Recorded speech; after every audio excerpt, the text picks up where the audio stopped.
दोस्तों, आप सबका स्वागत है आपके YouTube चैनल भूतों की अनसुनी कहानियां आपको बताने जा रही हूं। इसका नाम है एडिट बाय शुभो हॉन्टेड स्कूल हॉरर स्टोरी भूतिया कहानी चुड़ैल की कहानी horror stories in Hindi haunted school. चलिए बढ़ते हैं आज की कहानी की ओर।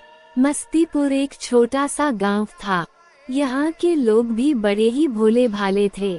गांव में नया नया इंटर कॉलेज खुला था और शहर से गांव में एक हेडमास्टर को भेजा गया था।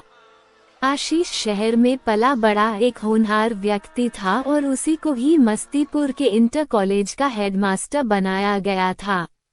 आशीष, तो आज हमारी स्कूल का पहला दिन है। उद्धरण चिन्ह। स्कूल के बाहर सारे गांव वाले और बच्चे जमा थे। गांव का मुखिया सुभाष भी काफी खुश था, मगर सुभाष की बीवी सुमन बिल्कुल खुश नहीं थी। सुभाष, हमारे हेडमास्टर आशीष जी का मस्तीपुर में स्वागत है। उद्धरण चिन्ह।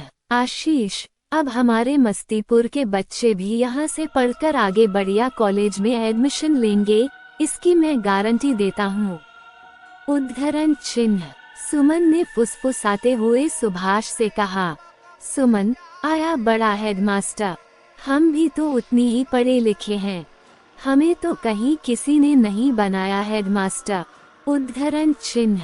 आशीष स्कूल के अंदर जाने ही वाला था, अचानक ही स्कूल की बिल्डिंग गिरी गई। सब लोग डर गए। आशीष, ये कैसे हुआ?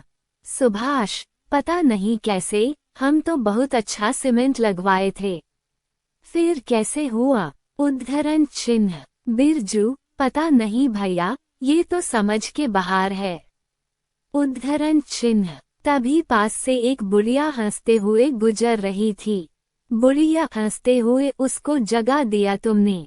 उद्धरण चिन्ह। आशीष, अरे ये क्या कह रही है? उद्धरण चिन्ह। सुभाष, कुछ नहीं सर, ये बुढ़िया तो पागल है। चलिए हम ये स्कूल दोबारा बनवाते हैं, बस 1 महीने में करवा देंगे हम, तब तक आप हमारे घर पे रह सकते हैं।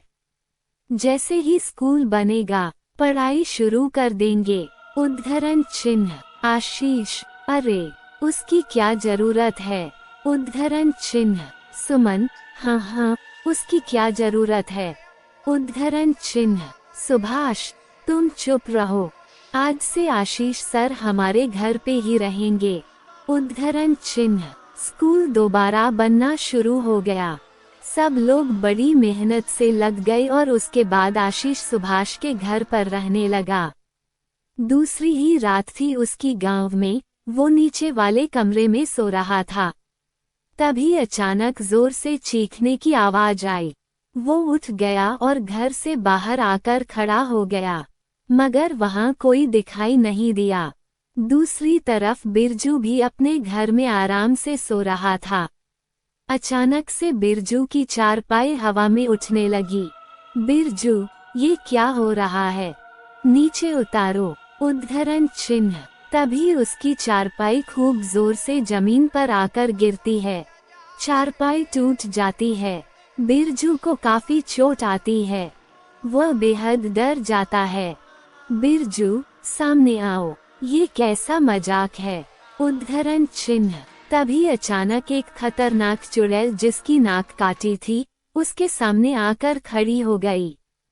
वो थर थर कांपने लगा। चुड़ैल ने उसकी गर्दन पकड़कर ऊपर हवा में उठाया। बिरजू ने उसको करीब से देखा और चिल्ला उठा, बिरजू, तुम। उद्धरण चिन्ह। इतने में चुड़ैल ने अपने तेज नाखूनों से बिरजू की गर्दन पर वार किया और उसकी गर्दन को उसके धड़ से अलग कर दिया। चारों तरफ खून ही खून हो गया। गांव के लोग सुबह सुबह उठकर खेत की तरफ जा रहे थे। रास्ते में ही वह जगह पड़ती है जहां स्कूल बन रहा था। 2 गांव वाले सुनील और श्याम जैसे ही उसके सामने से गुजरे और उन्होंने देखा कि बिरजू का सर स्कूल के गेट पर टंगा हुआ है। उसके सर से अभी तक खून चल रहा है। कटा हुआ सर देखते ही सुनील और श्याम डर के मारे जम से गए। वो वहां से सीधे मुखिया जी के घर पहुंचे। ऐसे ही सबसे डरावनी कहानी को सुनने के लिए हमारे चैनल को सब्सक्राइब करें। धन्यवाद।